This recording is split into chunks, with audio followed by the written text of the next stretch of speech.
Le musée de Grenoble consacre du 9 novembre 2013 au 2 février 2014 une grande exposition à Sigmar Polke. Sigmar Polke est un artiste allemand, un peintre qui est né en 1941, qui est mort en 2010 et qui a véritablement marqué l'histoire de la peinture de la fin du XXe siècle.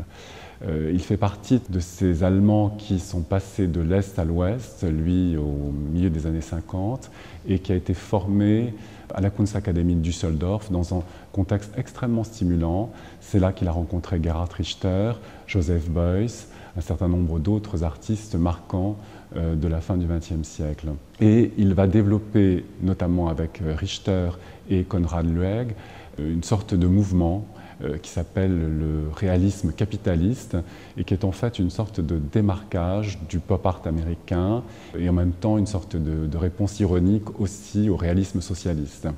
Donc à la fois, je dirais, une prise de position artistique, mais aussi évidemment critique vis-à-vis de la société, tant de l'Est que de l'Ouest. Il développe dans les années 60 une œuvre tout à fait remarquable où il pose, je dirais, les bases de son œuvre, c'est-à-dire la question de l'image qui est centrale dans son travail, donc une peinture résolument figurative, mais qui peu à peu va montrer en même temps les limites de ce rapport au figuratif en développant aussi un travail sur l'abstraction. Et c'est ce qui est marquant, je dirais, dans l'œuvre de Sigmar Polke, c'est qu'il a véritablement battu en brèche la question du style. Et de fait, lorsqu'on visite l'exposition de Grenoble, on a le sentiment que ce sont plusieurs artistes qui ont travaillé là, puisqu'on a aussi bien des œuvres figuratives que des œuvres abstraites. Et cette remise en question du style, elle va aussi sur une approche critique du langage de la peinture. On est dans une période, à partir des années 70, de remise en cause profonde de la peinture. D'aucuns disent que la peinture est morte, que c'est un langage du passé. Et tout le travail que va faire Polke, c'est évidemment de revitaliser ce langage de la peinture d'une manière extrêmement iconoclaste et, je dirais, de façon tout à fait remarquable, et notamment à partir des années 80. Alors l'exposition justement de Grenoble commence à partir des années 80, ce n'est pas une rétrospective de l'ensemble de son œuvre, mais des années 80 jusqu'à sa mort.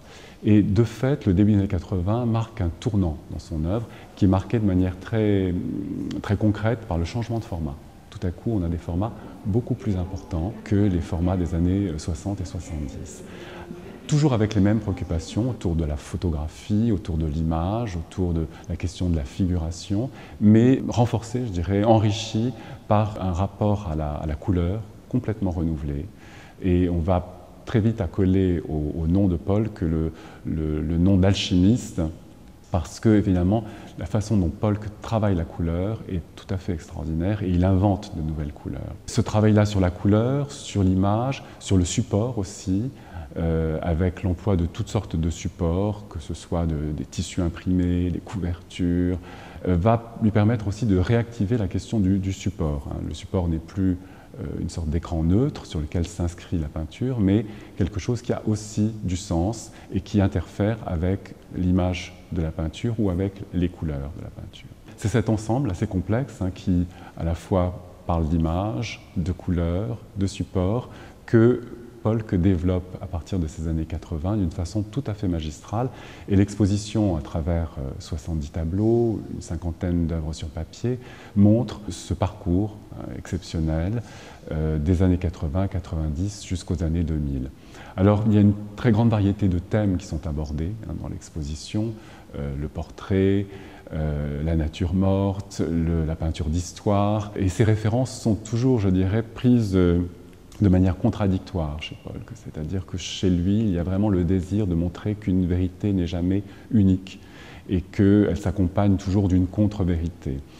Sachant aussi que la peinture est véritablement une sorte de mensonge, puisque on crée des images et comme toute image est un mensonge en soi, puisqu'elle ne traduit qu'une partie du réel, elle est forcément lacunaire et donc forcément incomplète et donc en partie fausse. Et il y a toujours ce jeu chez Polke qui est tout à fait passionnant entre le vrai et le faux, entre ce qui est là, ce qui ne l'est pas, ce qui apparaît, ce qui disparaît. Et je crois que l'exposition de Grenoble est un parcours à la fois éclairant sur qu'est-ce que peut être la peinture aujourd'hui, au début du XXIe siècle, quels en sont les enjeux, et puis aussi comment la peinture réussit à se renouveler grâce à des artistes comme Polk et à être toujours aussi actuelle qu'elle l'a été dans les siècles passés.